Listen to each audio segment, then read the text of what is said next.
What up, what up, what up? Welcome back to Benny Hill's Fishing. So, I got out a couple days ago, actually this past Sunday during the Classic.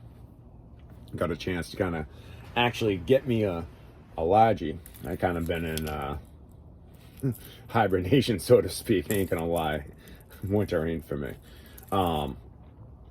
But figured one of the things that's killer is just trying to get these fish to bite. And, I know a lot of people go out and they're watching YouTube videos and they're trying to figure out, and I figured from a guy that fishes a bunch and gets out there, a lot of times what I'll tell you when it comes to springtime is it's more of location than it is bait. A lot of times you need to definitely pick where the fish are going to be. You need to try to find them.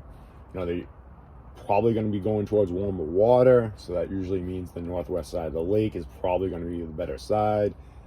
But anyways, it gets a lot to it. And what I mean by locating them is, and not so much the bait, is once you can figure out what they're doing or where they're acting or where they're kind of going, you'll be able to pick your bait a lot better. So like if they're suspending off a drop, jerkbait's going to be one of the better options for you.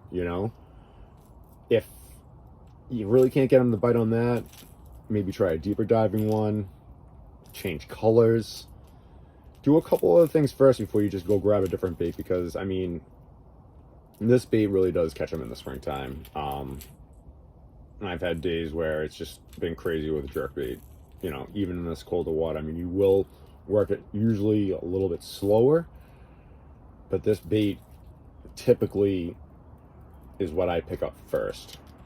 When I make that first cast for the season, I'm almost always throwing a jerkbait. Whether it's the right move or not, it does catch fish this time of year, and it's a good bait to be working on suspended fish. After that, if I really can't get them to bite, and I notice they're kind of shallow, or I think they're somewhere else, I'm going to go for 2 baits primarily.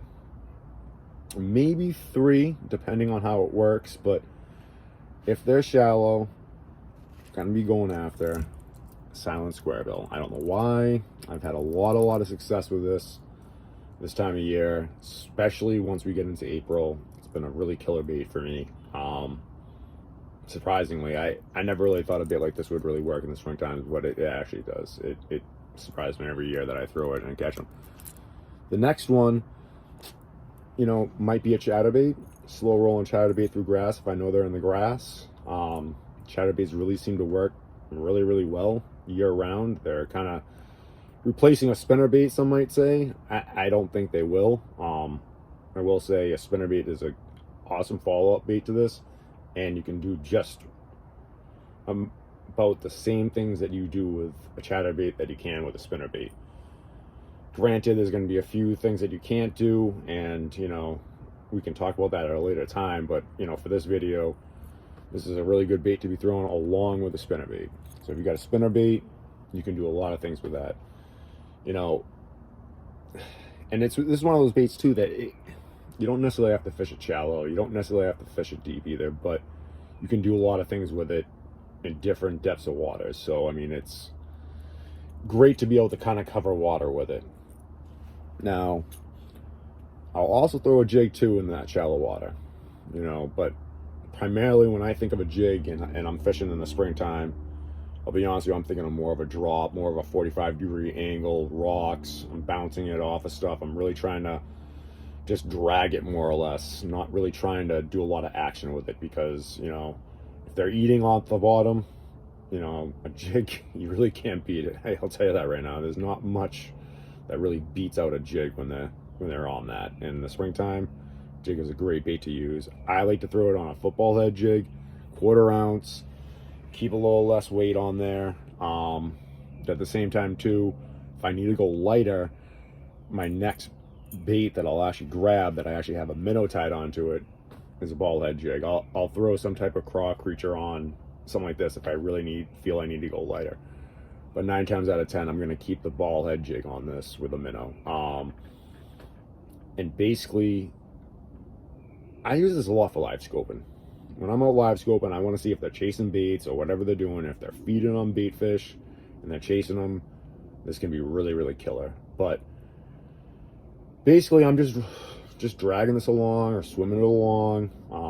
You know, I might pitch it into a few different places. Now, it being a ball head jig, some of the things that people kind of don't realize or do realize is, while this isn't going to be like a net head, and you can switch it over to a net head, you can throw it on there. I mean, if it makes you feel better, you can shave a little off the ball on the bottom, right where this few was, get a little bit flatter so it stands up more for you. This is a real universal bait, and that's why I say ball head jig, because you don't just have to have net heads and all this stuff. This can really cover a lot of water. And when you get to the tournament or you get out with your buddies and you know they're biting the Ned, go ahead, buy some net head rigs if it makes, you know, if that's what's going to give you confidence. But for me, I feel I can totally get away with a ball head jig when it comes to that. One other bait, but I'll be honest with you, this seems to really work when the water is really, really cold. So if you're heading out in the next couple weeks, you probably will see a little bit of a warming weather trend and stuff like that. But the blade bait, you know, if there's one other bait that I'll pick up first, other than a jerk bait, would be a blade bait. If I get out really, really early in the season, the weather kind of changes, you know, I feel I can actually get my boat out of storage and all that stuff and get it back in without it being an issue and the boat freezing up. That would probably be my alternate first time bait. If I get out really, really, really, really early, it's gonna be the blade bait. I'll actually pick that up before I pick up this. But in general, like I said, when it comes to the winter, I'm not really a winter guy. So I'm usually picking up this first, because usually it ain't freezing outside by the time I pick this up. And I get my boat out and I do all those things. So hopefully this is going to help you guys out. Maybe it gives you a few techniques or whatever, or just some ideas on how to cover some water in the springtime. But like I said, more important than anything else this time of year is trying to locate them. If you can locate them, usually with the baits that I just showed you, you should be able to get them to bite, or some variation of it. It's going to be difficult. You're going to have to put your time in.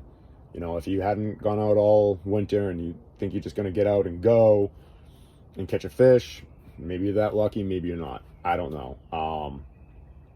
But just prepare yourself for that. Things are moving a little bit slower, and you might find more windows than you will feeding opportunities and stuff like that. You know, it's just gonna be a little bit tougher. Just realize this: most anglers right out after ISO have some type of difficulties within their fishing career, or realize that it's more of luck. You know, some people I talk to when they go to tournaments say, I only won this tournament because of luck. Yeah, luck. Yeah, because you've been on this lake for 25 years and luck just totally played into that. So, you know, get out there, try to do your fishing. You know, I hope this video helped you guys out. If you want, send me a message or whatever. I'll try to, you know, be a little more in depth and so forth, and I can maybe answer a question that you guys are asking. But anyways, get you guys on the next one. Peace.